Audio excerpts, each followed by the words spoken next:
workplace, but it also is something for your real life. Same goes with what we're going to talk about today. So I like to make any program that I do translate into anything you're doing. So you're not just doing some niche situation, but it's something that can be expanded. So we're going to talk about gremlins. We're going to talk about the energy levels again. We're going to figure out that the way to remove our gremlins is to be able to have a strong self-esteem. I can sense in the room today, based on the confidence you've each given each other, that building your self-esteem isn't a come-from-behind situation for many of you. However, maintaining it, no matter what confronts you in life, is. Because we all get thrown off our game by different situations, life situations, professional environments, regrettably other people. And so I really feel that maintaining a strong self-esteem helps you not only achieve, but also avoid some situations that you don't want to get bogged down in. So we're going to do some mindfulness exercises also, so that you're going to be able to talk your way into a different mood and feel good about yourself at will. So lots of homework here. We're only going to be talking for about an hour and a half, so I don't think you're here for the long haul. And there is alcohol at the end of the talk, so there's something to keep in mind. How am I looking? Looking good. Yeah. Looking real good. Once again. All right, in your booklet, you're going to see all these slides are already duplicated, so it's a little small up here, so if you want to up close and personal, feel free to open that up. I provided a little bit of review. We talked about energy and the energy component of everybody's behavior. To review quickly, we talked about those who have a victim kind of an approach to life. Woe is me. Nothing ever goes right for me. I can't believe how this day is. You know, every negative, negative, negative, negative. And I'm sure you have people in your workplace. Nobody's in this room like that. Or if you were that anymore, right? Then we also have the person that loves conflict.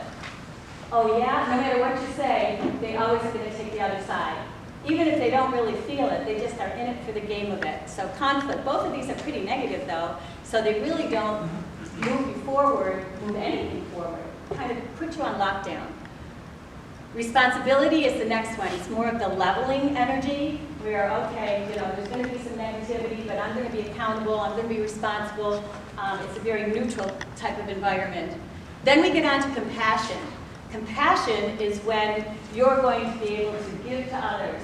And you can't, it's almost like the hierarchy of needs, the hierarchy of energy, because you cannot be compassionate if you're in victim mode. You can't be compassionate if you aren't responsible.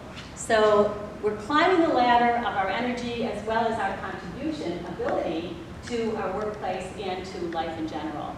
So we go on from compassion to opportunity. Now we're starting to look at the world like, oh gosh, some good stuff could be happening here. Now this is where the optimism kicks in. We have totally left pessimistic thoughts. We have kind of a level playing field, but now we're on to, what can I do with this? You know, where's my energy taking me today? How can I make sure that everything I see I'm going to turn into something that's going to be a positive for me and for other people? Synthesis, this is my favorite one. We're not doing this.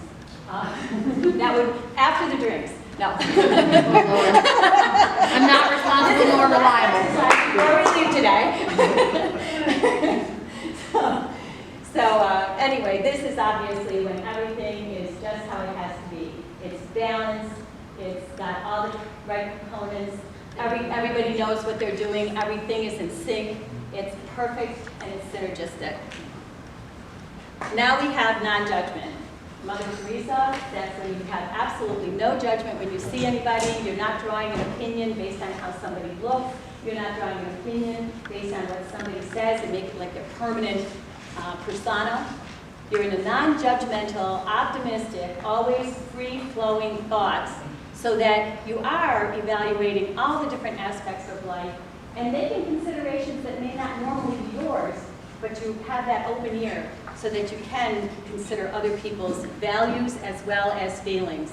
But we have a lot of interrupters. Even if we're at the top of our game with our energy, there's a lot of things, and I'm not reviewing all the gremlins we had today, but we do have gremlins, and gremlins are those interrupters that stop us. they tell us things that we can't do.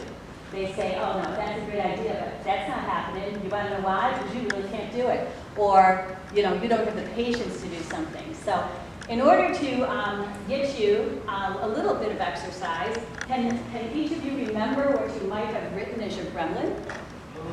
Uh-oh. Uh-oh.